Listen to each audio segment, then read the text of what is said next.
अक्षय तृतीया कब है, जाने मुहूर्त और महत्व। अक्षय तृतीया वैशाख मास के शुक्ल पक्ष की तृतीया तिथि को मनाई जाती है। मान्यता है कि अक्षय तृतीया के दिन किए गए दान पुण्य और अच्छा कार्यों का क्षय नहीं होता है। इस दिन माता लक्ष्मी की पूजा करने का महत्व है। इससे घर में सुख समृद्धि आती है। इस दिन नया काम शुरू करना शुभ माना जाता है। ऐसे में जानिए अक्षय तृतीया कब है, इस दिन का शुभ मुहूर्त और महत्व।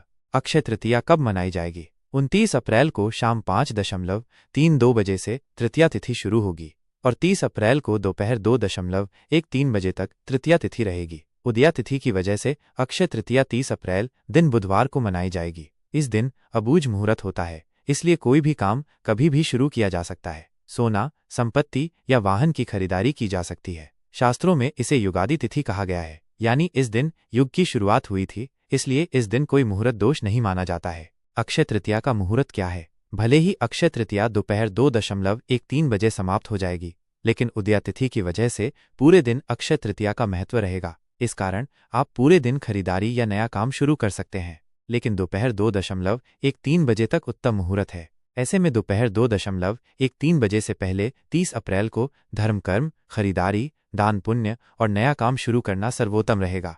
अक्षय तृतीया का महत्व। मान्यता है कि अक्षय तृतीया के दिन धरती पर गंगा का अवतरण हुआ था। इस दिन से सतयुग, द्वापर युग, त्रेता युग की शुरुआत की गणना की जाती है। इस दिन भगवान विष्णु के दशावतार में से छठे रूप भगवान परशुराम का जन्म हुआ था। इसी तरह अक्षय तृतीया के दिन से उत्तराखंड में स्थित 4 धामों की यात्रा भी शुरू होती है। गंगोत्री और यमुनोत्री के कपाट खोले जाते हैं। मान्यता है कि अक्षय तृतीया के दिन शुरू किए गए कार्यों में दिन दूनी रात चौगुनी बढ़ोतरी होती है। इसी तरह इस दिन पाप कर्म नहीं करने चाहिए। जिस तरह पुण्य कर्म क्षय नहीं होती हैं, इसी तरह पाप कर्म भी मनुष्य के साथ बने रहते हैं।